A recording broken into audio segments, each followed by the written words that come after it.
পড়তেছে? চিংড়ি ছোট ছোট চিংড়ি পড়তেছে তাই তো? হ্যাঁ এখনো মানে বাদায় মাছ মানে ইয়ে হয়নি তাই তো? জন্মায়নি না, মানে আরও মাসখানেক যদি যায় তবে টুকিটাকি এসব ডোবা তাই তো?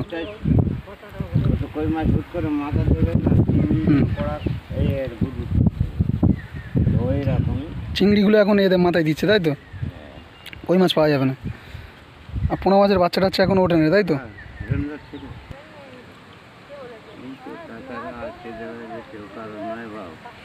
আমি বাবার সাথে কাজকর্ম করছি কাজ করি রে, এখন লকডাউনের বাজার না বেকার আছি, বাগানে কাজ